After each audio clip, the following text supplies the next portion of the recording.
우리 서울로 다시 돌아가요. 우리 이제 어디로 가요? 고향이라서 안전할 줄 알았어. 여러분, 혹시 고향에 대한 환상을 가지고 계신가요? 내가 태어나고 자란 곳이니까, 내가 제일 잘 아는 곳이니까 투자해도 안전할 거라고 생각하시나요? 오늘 여러분께 들려드릴 이야기는 그런 착각이 얼마나 무서운 결과를 가져오는지 보여주는 생생한 증언입니다. 서울에서 35년을 살았지만 결국 고향 거제로 돌아왔습니다. 퇴직금 2억 3천만 원을 들고요. 그게 제 인생 최악의 선택이었습니다. 조선업 호황으로 대한민국에서 가장 뜨거웠던 도시 거제도. 그곳에서 모든 것을 잃은 한 남자의 이야기를 지금 시작합니다. 제 이름은 이근호입니다. 올해 68세고요. 지금은 경기도의 한 아파트 경비실에서 일하고 있습니다. 하지만 10년 전만 해도 저는 대기업 자동차 부품 회사의 구매팀장이었습니다. 35년을 한 회사에서 성실하게 일했고 2014년 봄 62세의 나이로 정년퇴직을 했습니다. 퇴직금으로 받은 돈은 2억 3천만 원이었습니다. 적지 않은 돈이었죠. 당시만 해도 이 돈이면 서울 외곽의 작은 아파트 한 채 살 수 있는 금액이었습니다. 서울에서 태어나고 자란 아내는 이 돈으로 서울 근교의 작은 아파트를 사자고 했습니다. 여보, 우리 평생 서울에서 살았잖아요. 애들도 서울에 있고 병원도 가까운 곳이 좋지 않을까요? 아내의 말도 일리가 있었습니다. 하지만 저는 다른 생각이 있었습니다. 바로 고향으로 돌아가는 것이었습니다. 저는 거제 태생입니다. 1952년생이니까 거제에서 어린 시절을 보냈죠. 물론 20살 때 서울로 올라와서 쭉 서울에서 살았지만 고향은 항상 마음 한편에 있었습니다. 어릴 적 친구들과 바닷가에서 뛰놀던 기억, 할머니 손을 잡고 장터에 가던 기억, 그런 추억들이 나이가 들수록 더 선명해졌습니다. 그런데 2014년 당시 뉴스를 보면 거제 이야기가 연일 나왔습니다. 조선업 호황으로 대한민국에서 가장 잘 나가는 도시라고요. 삼성중공업과 대우조선해양에서 수조 원대 선박을 수주했다는 소식이 매일 들렸습니다. LNG선, 해양플랜트, 컨테이너선, 온갖 선박 주문이 밀려든다는 뉴스였습니다. 저는 궁금했습니다. 내 고향이 그렇게 변했다고? 2014년 여름 아내와 함께 거제로 여행을 갔습니다. 그때 본 광경을 지금도 잊을 수가 없습니다. 고현동 번화가는 사람들로 미어터졌습니다. 대낮인데도 식당마다 웨이팅이 있었고 거리에는 작업복 입은 노동자들이 가득했습니다. 삼겹살집 앞에는 점심시간에 30분씩 줄을 서야 했습니다. 커피숍마다 자리가 없었고 편의점에는 현장 노동자들이 도시락을 사가느라 북적였습니다. 부동산에 들어가 봤더니 직원이 이렇게 말했습니다. 사장님, 지금 거제는 매물이 없어요. 나오는 족족 팔려 나갑니다. 원룸도 월세 80만 원인데 구하기 힘들어요. 전세는 아예 구할 수가 없습니다. 보증금 3억 원짜리 투룸도 나오자마자 계약됩니다. 저는 깜짝 놀랐습니다. 월세가 80만 원? 서울 변두리보다 비싸네? 전세가 3억 원? 이건 강남 수준 아닌가? 부동산 직원은 계속 말했습니다. 지금 투자 안 하시면 평생 후회하십니다. 거제 부동산은 절대 안 떨어져요. 조선소가 있는 한 계속 오릅니다. 그날 저녁 고향 친구를 만났습니다. 40년 만에 만난 초등학교 동창이었는데 그 친구가 한 말이 제 운명을 바꿔놨습니다. 야, 근호야, 너 서울서 고생 많았다. 이제 고향 와서 편하게 살아. 여기가 지금 대한민국에서 제일 잘 나가는 곳이야. 나는 고현동에 건물 3채 가지고 있는데 월세만 한 달에 1,000만 원 넘게 들어와. 아무것도 안 해도 돈이 굴러 들어온다니까? 너도 빨리 들어와. 늦으면 못 사. 친구의 말을 듣는 순간 뭔가 번쩍이었습니다. 그래, 나도 할 수 있어. 아니, 나는 자동차 부품 쪽에서 35년을 일했잖아. 구매팀장으로 온갖 부품 납품 업체들 상대했잖아. 조선 부품도 결국 같은 제조업 아니야? 볼트, 너트, 용접봉, 절단기 이런 것들 다 똑같은 거 아니야? 내 경험과 노하우를 살릴 수 있는 곳이 바로 여기야. 게다가 고향이잖아. 내가 태어나고 자란 곳인데 누구보다 잘 알지. 거제 사람들 성격도 알고 문화도 알고 다 아는데 뭐가 문제겠어. 서울로 돌아온 저는 아내를 설득했습니다. 여보, 우리 거제로 가. 내 고향이야. 거기서 건물 하나 사서 임대 수익으로 여유롭게 살자고. 서울에서 비싼 아파트 사봤자 우리 늙은이들 뭐하게. 거제 가면 공기도 좋고 바다도 보이고 얼마나 좋아. 게다가 월세 수익이 장난 아니야. 친구 말로는 한 달에 1,000만 원씩 번다니까? 아내는 망설였습니다. 평생 서울에서 살았는데 낯선 지방으로 간다는 게 두려웠던 거죠. 여보, 저는 거제에 아는 사람도 없고 말도 잘 안 통하잖아요. 거기 사투리 심하다면서요? 걱정 마. 요즘은 다 표준말 쓰고 사람들도 친절해. 게다가 나는 고향 사람이니까 금방 적응할 수 있어. 너도 나만 따라오면 돼. 하지만 제가 워낙 확신에 차 있으니까 결국 아내가 따라오기로 했습니다. 지금 생각하면 그때 아내 말을 들었어야 했습니다. 서울 근교에 작은 아파트나 샀어야 했습니다. 하지만 그때의 저는 귀에 아무것도 들리지 않았습니다. 오직 고향에서의 성공적인 노후만 그렸을 뿐이었습니다. 2014년 가을, 저는 본격적으로 거제 부동산 시장을 조사하기 시작했습니다. 인터넷으로 매물을 찾아보고 부동산 중개업소에 전화도 했습니다. 거제 부동산 카페에도 가입해서 시세를 공부했습니다. 그런데 정말 놀라운 일이 벌어지고 있었습니다. 거제 부동산 가격이 미친 듯이 올라가고 있었던 겁니다. 2010년에 1억 5천만 원 하던 고현동 상가가 2014년에는 3억 원을 넘어섰습니다. 불과 4년 만에 2배가 된 거죠. 옥포동 원룸촌은 더 심했습니다. 2012년에 전세 1억 원 하던 투룸이 2014년에는 전세 3억 원까지 올랐습니다. 장평동 아파트도 2011년 2억 원이었는데 2014년에는 3억 5천만 원까지 치솟았습니다. 온라인 카페에는 매일 이런 글들이 올라왔습니다. 고현동 상가 급매 나왔는데 2시간 만에 계약됐습니다. 옥포 원룸 전세 구하시는 분 1년 기다리셔야 합니다. 거제 부동산 지금 안 사면 평생 후회합니다. 저는 조급해졌습니다. 지금 안 사면 영영 못 사겠구나. 지금이 마지막 기회야. 2014년 12월 저는 다시 거제로 내려갔습니다. 이번엔 진지하게 투자처를 물색하기 위해서였습니다. 여러 부동산을 돌아다녔고 마침내 눈에 들어오는 매물을 발견했습니다. 옥포동에 있는 3층짜리 상가 건물이었습니다. 1층은 용접 부품 판매점이 들어와 있었고 2층은 선박자재 관련 사무실 2개가 입주해 있었습니다. 3층은 비어있는 상태였고요. 건물은 1998년에 지어진 것으로 그리 오래되지 않았고 외관도 깔끔했습니다. 부동산 중개인이 설명했습니다. 사장님, 이 건물 정말 알짜배기입니다.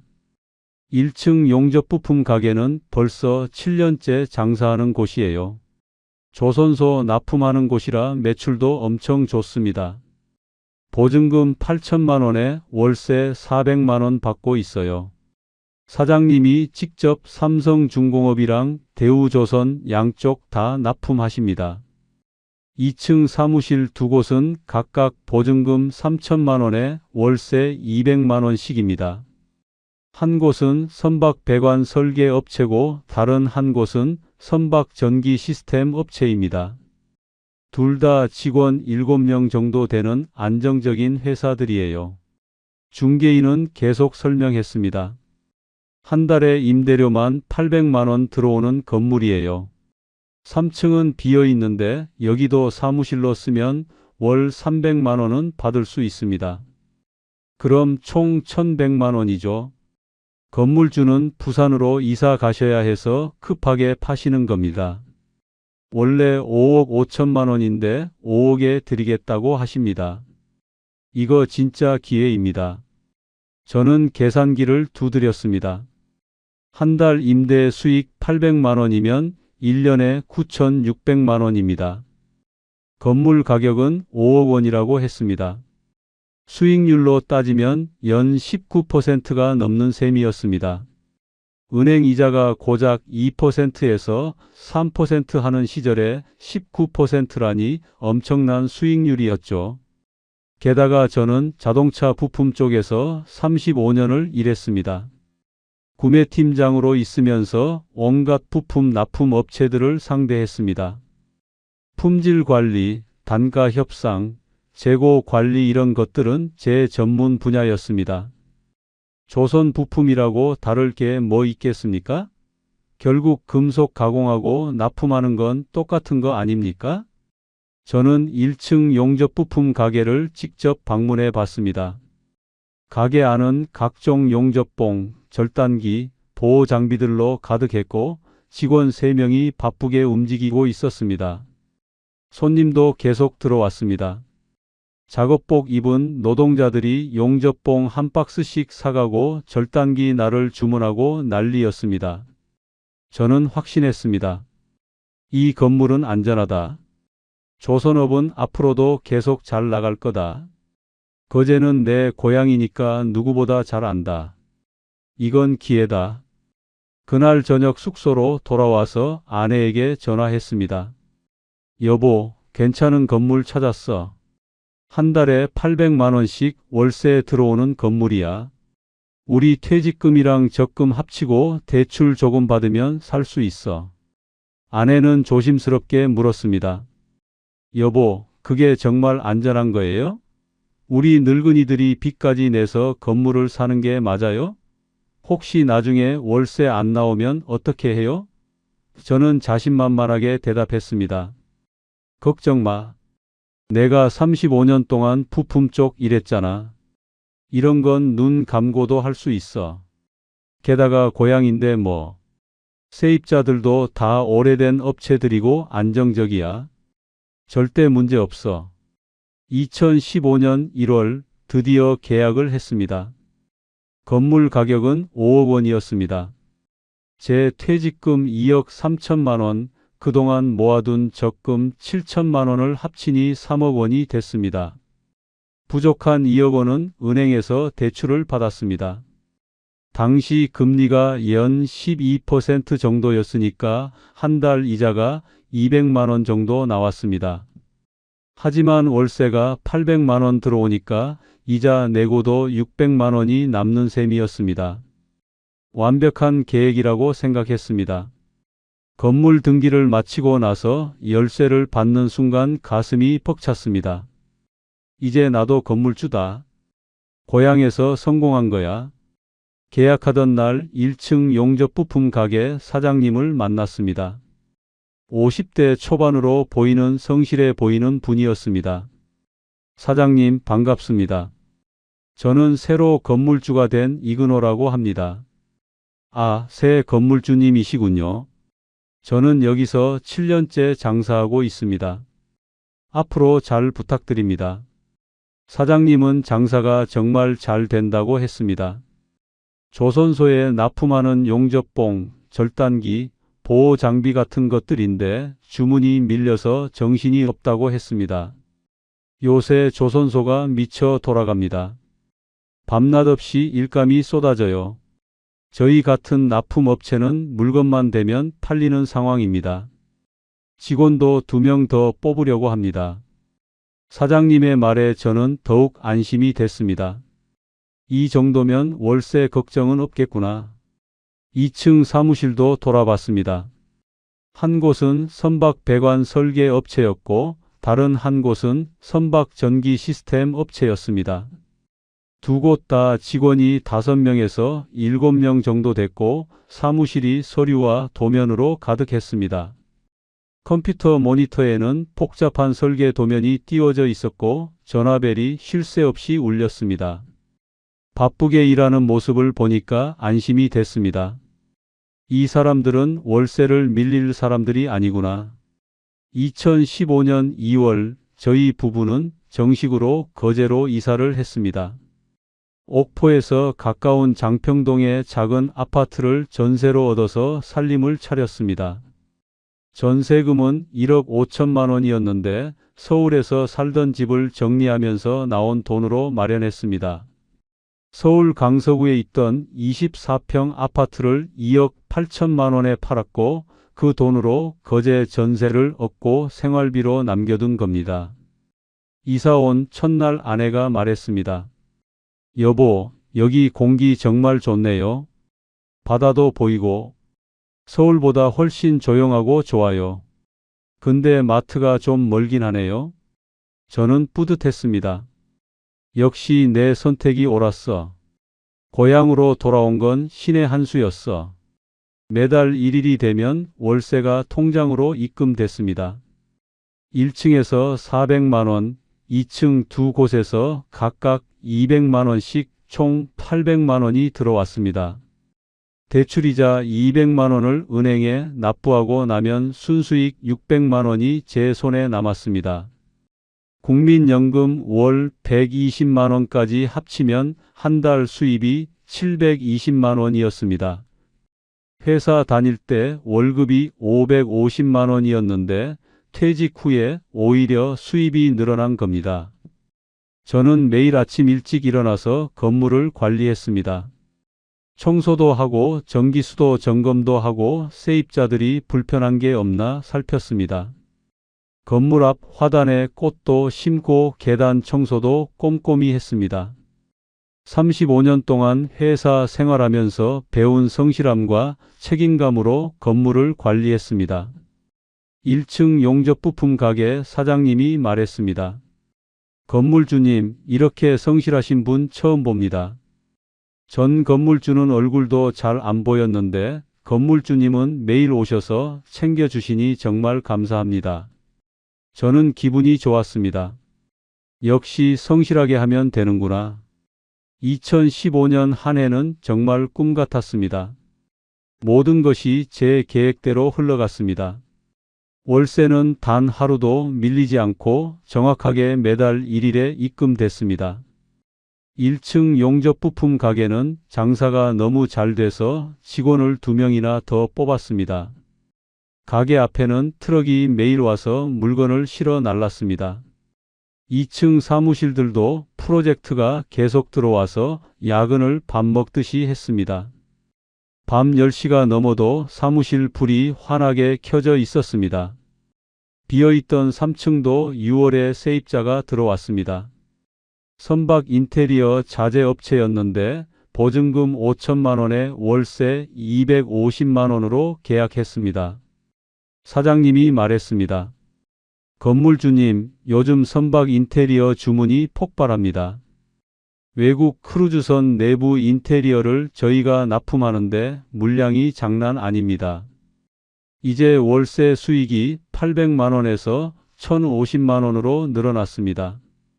대출이자 200만 원을 빼도 순수익이 850만 원이었습니다. 연금까지 합치면 한 달에 970만 원이 손에 쥐어지는 겁니다.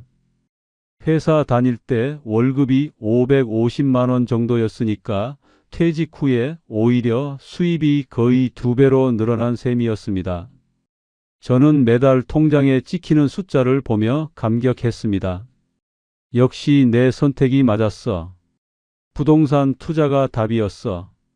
고향으로 온 건 신의 한 수였어. 아내도 처음으로 제게 칭찬을 했습니다. 여보, 당신 정말 대단해요. 회사 다닐 때보다 돈을 더 많이 버네요. 역시 당신 판단이 옳았어요. 제가 처음에 반대한 거 미안해요. 그 말을 듣는 순간 가슴이 벅찼습니다. 35년 결혼 생활 동안 아내에게 칭찬을 들은 적이 별로 없었거든요. 항상 돈 때문에 쪼들리고 애들 학비 때문에 허덕이고 그랬는데 이제 여유가 생기니까 아내도 웃는 얼굴이 늘어났습니다. 여름에는 아내와 함께 유럽 여행도 다녀왔습니다. 프랑스 파리와 이탈리아 로마를 10일간 다녀왔는데 여행 경비로 600만 원을 썼습니다. 회사 다닐 때는 휴가도 마음대로 못 냈는데 이제는 자유의 몸이니까 언제든 떠날 수 있었습니다. 주변 사람들도 부러워했습니다. 고향 친구들을 만나면 다들 제 선택을 칭찬했습니다. 야, 근호야, 너 진짜 똑똑하다. 타이밍을 딱 맞춰서 들어왔어. 지금 거제가 얼마나 핫한지 알아? 앞으로 더 오를 거야. 나도 건물 하나 더 살까 봐. 초등학교 동창 모임에 가면 제가 스타였습니다. 서울서 35년 일하고 퇴직금 받아서 고향에 건물 샀다며? 대단하다. 우리도 그렇게 할 걸걸. 우리는 그냥 은행에 넣어뒀는데 이자도 얼마 안 되고 손해봤네. 저는 으쓱했습니다. 그래, 난 성공했어. 고향으로 돌아온 건 최고의 선택이었어. 어느 날 1층 용접 부품 가게 사장님이 제안을 했습니다. 건물주님, 제가 사업을 확장하려고 하는데요. 옆 건물 1층도 비어 있던데 거기도 임대해 주실 수 있나요? 제가 두 곳을 합쳐서 크게 운영하고 싶습니다. 창고도 필요하고 직원도 10명까지 늘릴 계획입니다. 저는 깜짝 놀랐습니다. 사업 확장? 그 말은 장사가 그만큼 잘 된다는 뜻 아닙니까? 아, 그건 제 건물이 아니라서요. 하지만 사장님 사업 잘 되신다니 제가 다 기분이 좋네요. 건물주님 덕분입니다. 이렇게 좋은 건물에서 장사하니까 복이 들어오나 봅니다. 건물주님이 워낙 성실하게 관리해 주시니까 저희도 일하기 좋습니다. 2015년 연말 저는 그해 결산을 해봤습니다. 1월부터 12월까지 총 임대 수익이 1억 원을 넘었습니다. 정확히는 1억 50만 원이었습니다. 대출이자와 건물 관리비, 재산세, 종합부동산세 등을 제하고 나니 순수익이 9천만 원 정도 됐습니다. 1년에 9천만 원을 번 겁니다. 회사 다닐 때 연봉이 7천만 원 정도였으니까 그것보다 많았습니다. 저는 아내에게 말했습니다. 여보, 우리 이제 걱정 없어. 이 속도면 5년 안에 대출 다 갚고 건물이 완전히 우리 것이 돼. 그럼 매달 1,000만 원씩 순수익 나오는 거야. 우리 노후는 보장된 거야. 애들한테도 용돈 넉넉하게 줄 수 있고. 아내도 환하게 웃으며 대답했습니다. 여보, 고생 많았어요. 당신 선택을 믿고 따라온 보람이 있네요. 이제 우리 편하게 살 수 있겠어요. 그날 밤 저는 행복했습니다. 인생에서 이렇게 모든 것이 완벽하게 맞아떨어지는 순간이 있구나. 고향으로 돌아온 건 신의 한 수였어. 조선업은 앞으로도 계속 잘 나갈 거야. 거제는 영원히 호황일 거야. 내 건물은 안전해. 세입자들도 다 탄탄하고. 앞으로 10년, 20년 이렇게만 하면 돼. 그렇게 믿었습니다. 하지만 그게 제 인생 최대의 착각이었습니다. 그 행복한 순간이 제 인생의 정점이었고 그 이후로는 끝없는 추락만이 기다리고 있었습니다. 2015년 12월 말부터 이상한 소문이 들리기 시작했습니다. 국제 유가가 폭락했다는 뉴스였습니다. 배럴당 100달러를 넘던 유가가 50달러 아래로 떨어졌다고 했습니다. 처음에는 별 생각이 없었습니다. 유가가 떨어지면 뭐 어때? 오히려 좋은 거 아니야? 기름값 싸지는 거잖아. 우리 생활비도 줄어들 텐데. 하지만 곧 그게 조선업의 엄청난 악재라는 걸 알게 됐습니다. 유가가 떨어지니까 석유 시추 회사들이 해양 플랜트 발주를 줄줄이 취소하기 시작한 겁니다. 해양 플랜트라는 게 바다에서 석유를 뽑아내는 거대한 시설인데 유가가 싸지면 굳이 비싼 돈 들여서 바다에서 석유를 뽑을 필요가 없는 거죠. 그래서 주문이 다 취소된 겁니다. 2016년 1월 대우조선해양에서 대규모 적자가 났다는 뉴스가 나왔습니다.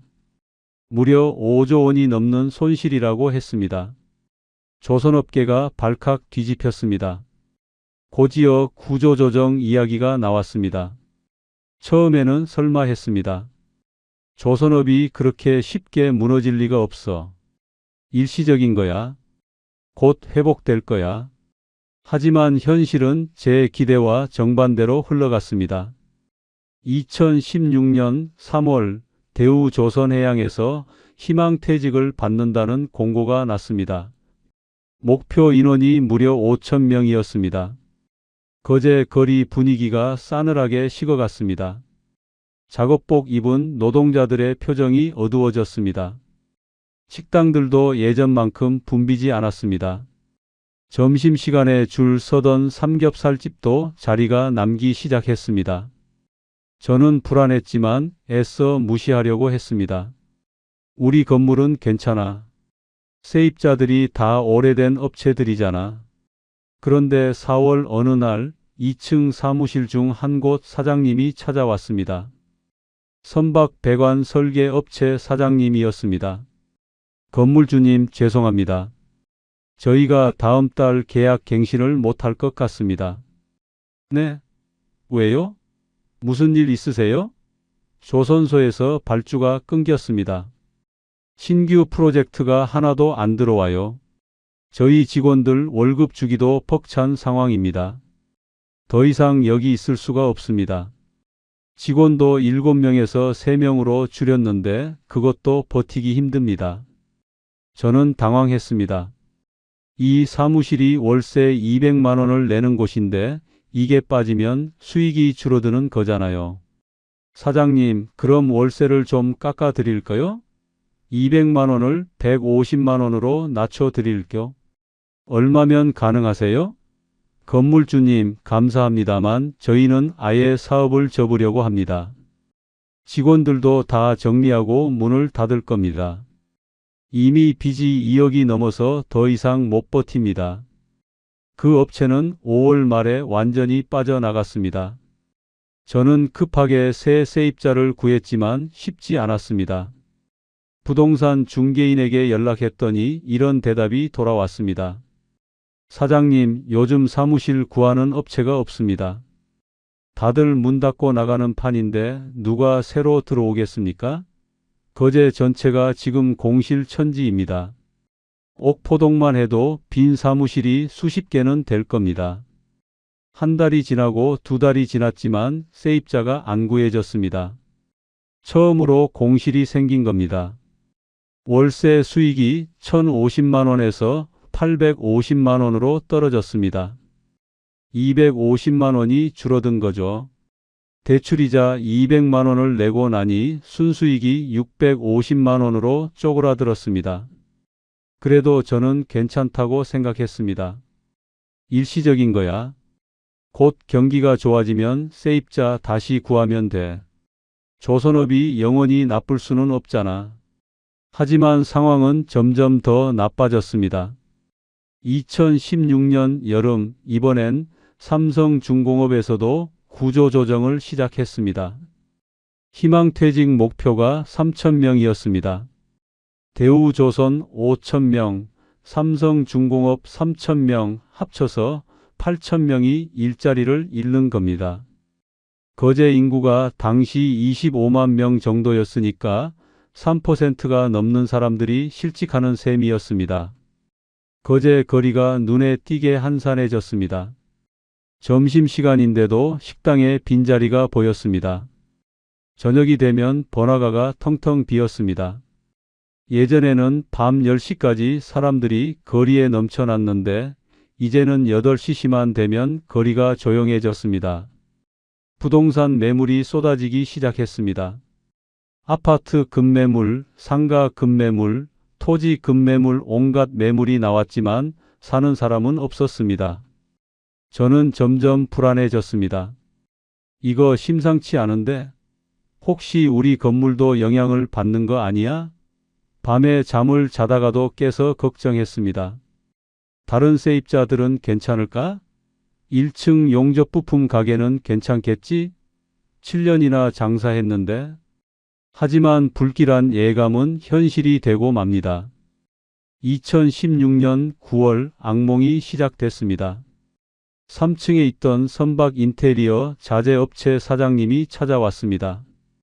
건물주님, 정말 죄송합니다. 저희가 월세를 못 드리겠습니다. 네? 갑자기 무슨 말씀이세요? 6월에 계약하실 때는 괜찮다고 하셨잖아요? 조선소 물량이 완전히 끊겼습니다. 외국 크루즈선 주문이 다 취소됐어요. 저희 매출이 작년 대비 70%가 떨어졌어요. 직원 월급 주기도 벅찬데 월세까지 낼 형편이 안 됩니다. 저는 다급해졌습니다. 그럼 월세를 좀 낮춰드릴게요. 250만 원을 150만 원으로 낮춰드릴 테니까 좀 더 버텨보세요. 조금만 참으면 좋아질 겁니다.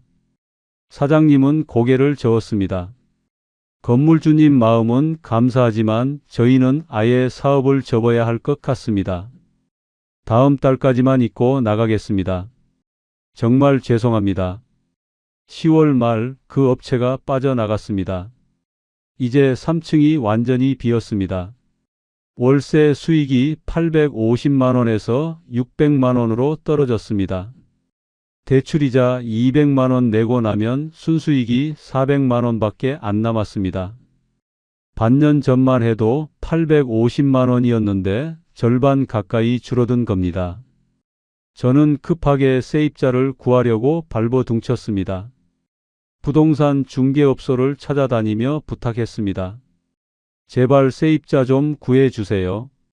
월세 협상 가능합니다. 100만 원으로 해도 됩니다. 하지만 돌아오는 대답은 똑같았습니다. 사장님, 지금 거제에 누가 사무실을 구합니까? 다들 빠져나가기 바쁜데요. 공실이 얼마나 많은지 아십니까? 옥포동만 해도 빈 사무실이 50개는 넘을 겁니다. 한 달이 지나고 두 달이 지나도 세입자가 안 구해졌습니다. 저는 3층 월세를 150만 원까지 낮췄습니다. 그래도 아무도 안 왔습니다. 이제 거제 전체가 공실천지였습니다. 2017년 1월 더 큰 충격이 왔습니다. 1층 용접부품 가게 사장님이 찾아온 겁니다. 건물주님, 정말 죄송합니다. 월세를 좀 깎아주실 수 있으신지요? 제 심장이 철렁 내려앉았습니다. 이 가게는 7년째 운영하는 탄탄한 곳 아니었나요? 사장님, 무슨 일 있으세요? 장사 잘 되신다고 하시지 않았어요? 조선소 물량이 완전히 끊겼습니다. 작년 대비 매출이 80%가 떨어졌어요. 직원들 다 정리하고 저 혼자 버티고 있는데 월세 400만 원은 도저히 감당이 안 됩니다. 하루 매출이 50만 원도 안 나옵니다. 저는 눈앞이 캄캄했습니다. 1층까지 흔들리면 건물 전체가 무너지는 겁니다. 사장님, 그럼 얼마면 가능하세요?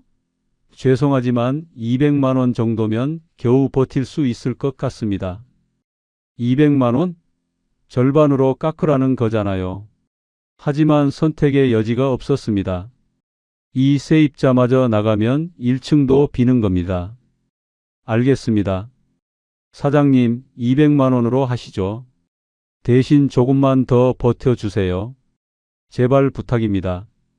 2월부터 1층 월세가 400만 원에서 200만 원으로 떨어졌습니다. 이제 전체 월세 수익이 600만 원에서 400만 원으로 줄었습니다. 2층 한 곳에서 200만 원, 1층에서 200만 원, 2층 다른 한 곳과 3층은 완전히 비어 있었습니다. 대출이자 200만 원을 내고 나니 순수익이 200만 원밖에 안 남았습니다. 1년 전만 해도 850만 원이었는데 이제 200만 원입니다. 건물 관리비, 전기세, 수도세, 재산세, 종합부동산세까지 내고 나면 실제로 손에 남는 돈은 거의 없었습니다. 재산세만 해도 1년에 600만 원이 나왔으니까요. 저는 밤잠을 이룰 수가 없었습니다. 새벽 3시에 일어나서 이불 속에서 계산기를 두드렸습니다. 아내가 걱정스러운 얼굴로 물었습니다. 여보, 괜찮은 거예요? 월세가 너무 많이 줄었는데? 우리 생활비도 빠듯한데 어떡해요? 걱정 마. 일시적인 거야. 조선업이 원래 사이클이 있는 거야. 곧 좋아질 거야. 정부에서도 조선업 살린다고 하잖아. 저는 아내를 안심시켰지만 사실 제 마음도 불안하기는 마찬가지였습니다. 정말 좋아질까? 언제? 어떻게? 하지만 저는 희망의 끈을 놓지 않으려고 했습니다. 조선업은 반드시 회복된다. 거제는 다시 살아날 거다.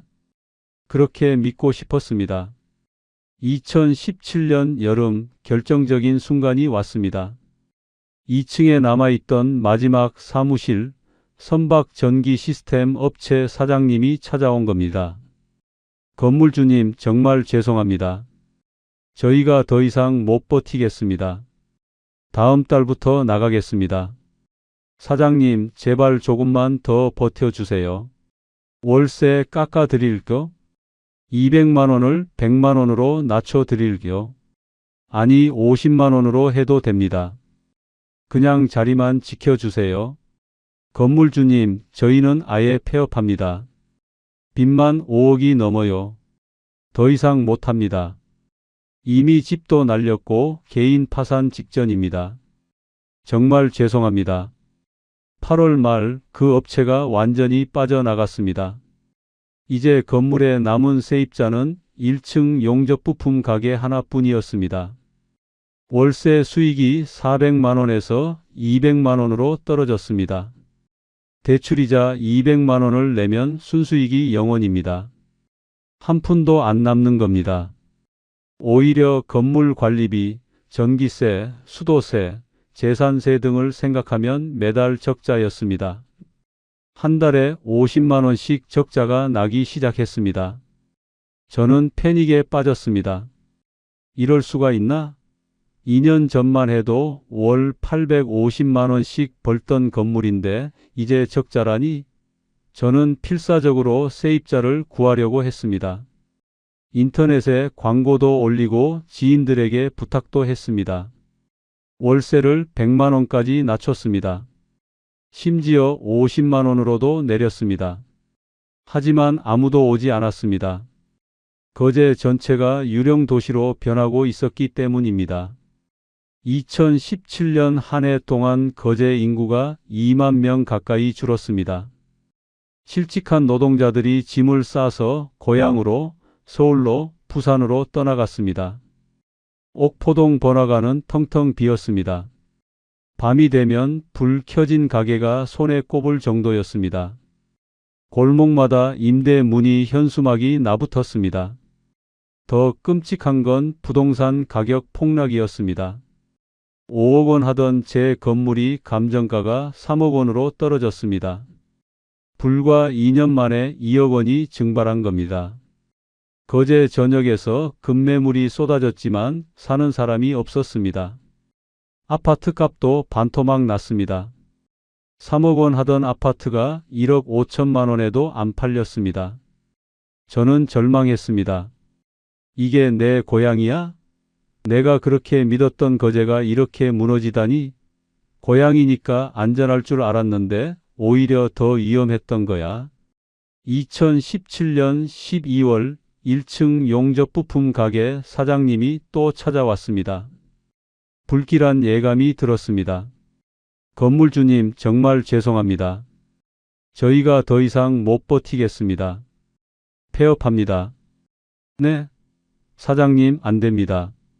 제발 조금만 더 버텨주세요. 월세 안 받아도 됩니다. 그냥 자리만 지켜주세요. 관리비와 전기세만 내주시면 됩니다. 건물주님, 저도 빚이 3억이 넘습니다. 이미 집도 날렸고 파산 직전입니다.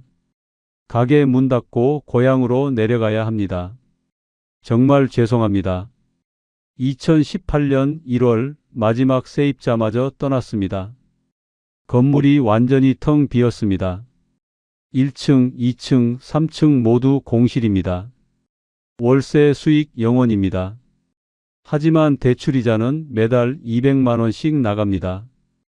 건물 관리비, 전기세, 수도세, 재산세까지 합치면 한 달에 250만 원이 나갑니다. 수입은 0원인데 지출은 250만 원입니다. 국민연금 120만 원으로는 턱없이 부족합니다. 저는 매달 130만 원씩 적금을 깨서 메꿔야 했습니다. 적금이 바닥나기 시작했습니다. 아내와 저는 생활비를 최대한 줄였습니다. 외식은 완전히 끊었고 병원도 아플 때만 갔습니다. 고기는 한 달에 한 번도 안 먹었고 과일도 사 먹지 않았습니다. 하지만 버틸 수가 없었습니다.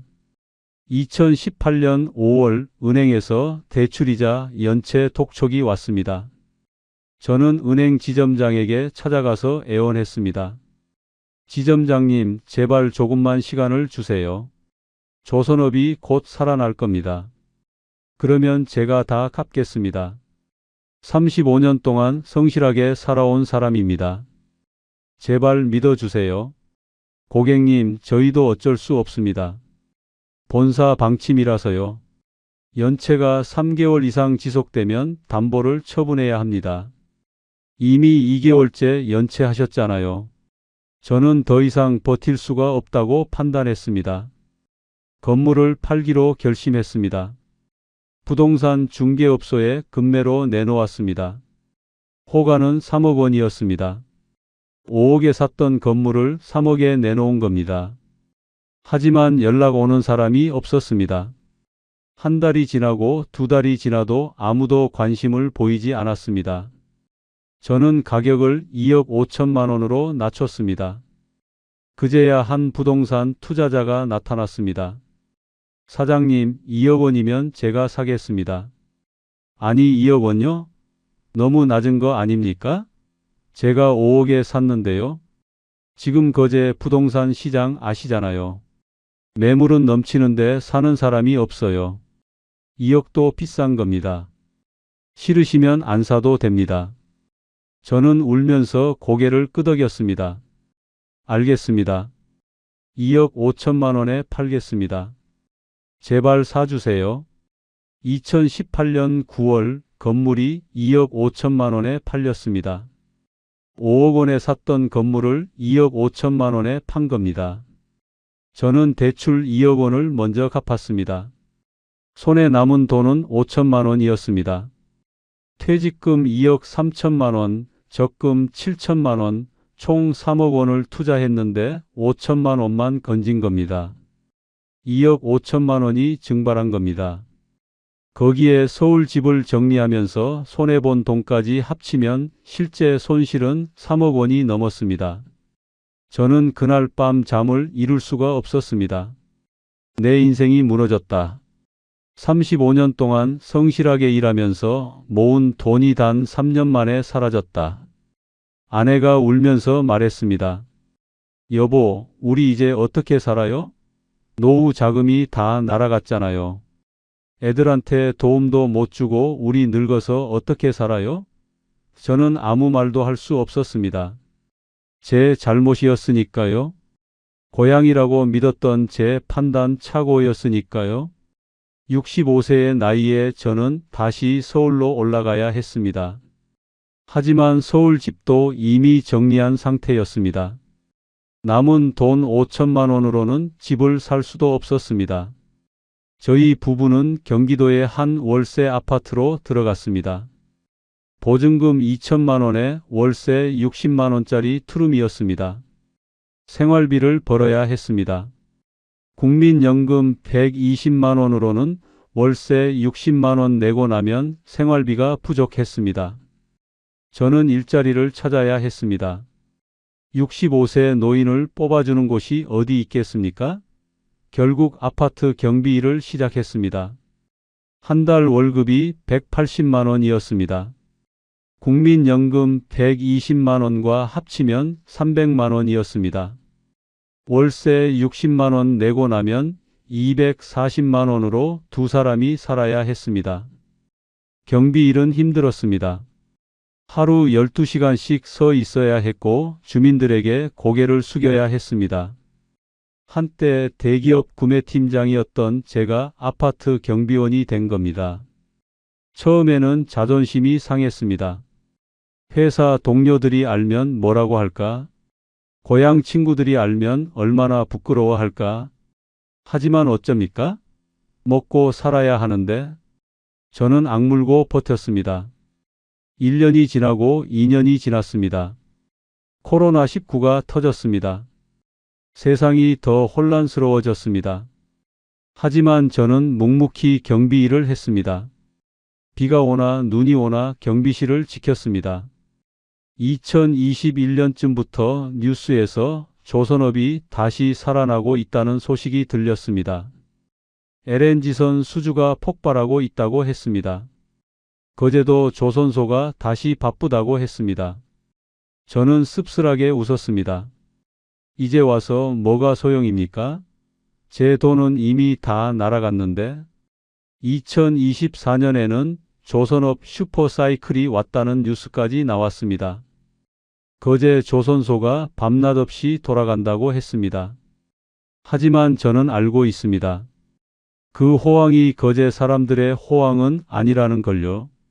뉴스에서는 조선소 굴뚝에서 연기가 난다고 자랑하지만 정작 거제 거리는 여전히 한산하다고 합니다.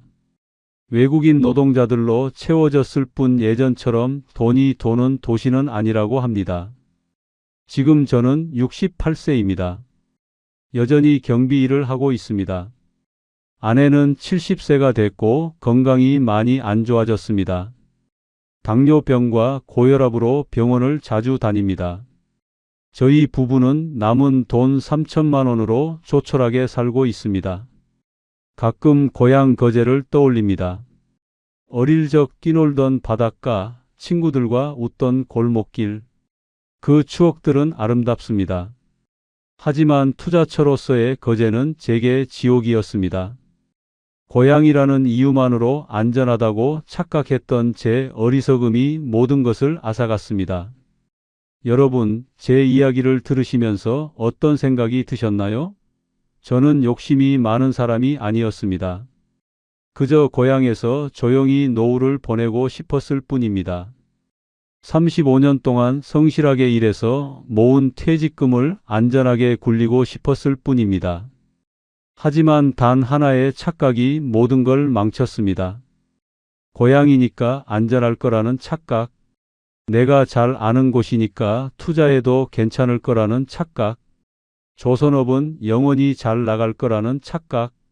제가 여러분께 전하고 싶은 교훈은 5가지입니다. 첫째, 고향이라는 감정을 투자 판단에서 반드시 배제하십시오. 고향이라고 해서 더 안전한 것이 아닙니다. 오히려 감정 때문에 객관적 판단이 흐려질 수 있습니다. 저처럼요. 고향에 대한 추억과 애착이 투자 리스크를 가렸습니다. 둘째, 단일 산업에 의존하는 지역은 매우 위험합니다. 거제는 조선업이 전부였습니다. 조선업이 무너지자 도시 전체가 무너졌습니다. 산업 다각화가 안 된 지역은 피하십시오. 셋째, 부동산 불패 신화 같은 건 없습니다. 2015년에 거제 사람들은 집값이 절대 안 떨어진다고 믿었습니다. 하지만 2년 만에 반토막 났습니다. 어떤 부동산도 영원히 오르지 않습니다. 넷째, 공실 리스크를 절대 과소평가하지 마십시오. 저는 세입자가 절대 안 나갈 거라고 믿었습니다. 하지만 경기가 나빠지자 모두 떠났습니다. 공실이 생기면 수익은 영원히 됩니다. 하지만 대출이자는 계속 나갑니다. 다섯째, 하락장에서는 현금이 최고입니다. 저는 건물을 팔고 싶어도 살 사람이 없어서 고생했습니다. 급매로 내놓아도 몇 달씩 안 팔렸습니다. 부동산은 유동성이 떨어집니다. 위기 상황에서는 현금만이 살 길입니다. 여러분, 특히 은퇴를 앞두신 분들께 간곡히 말씀드립니다. 퇴직금은 여러분의 마지막 안전판입니다. 절대 한 곳에 몰빵하지 마십시오. 아무리 좋아 보여도, 아무리 확실해 보여도 분산하십시오. 그리고 고향은 추억으로 간직하십시오. 가끔 여행으로 다녀오십시오. 하지만 투자처로 삼지는 마십시오. 감정과 투자는 반드시 분리해야 합니다. 저는 그걸 몰랐습니다. 그래서 지금 68세의 나이에 경비 일을 하고 있습니다. 여러분은 제 실수를 반복하지 마십시오. 오늘 제 이야기가 여러분의 노후를 지키는데 조금이라도 도움이 되기를 진심으로 바랍니다. 여러분께서 이 영상을 보시고 조금이라도 도움이 되셨다면 구독과 좋아요 부탁드립니다. 여러분의 작은 응원 하나하나가 저희에게는 큰 힘이 됩니다. 그리고 댓글로 여러분의 생각을 나눠주시면 감사하겠습니다. 혹시 비슷한 경험이 있으시거나 주변에 이런 사례를 아신다면 공유해 주세요. 우리 모두의 지혜를 모아 더 나은 노후를 준비할 수 있기를 바랍니다. 다음에도 더 유익한 실패 사례로 찾아뵙겠습니다. 감사합니다.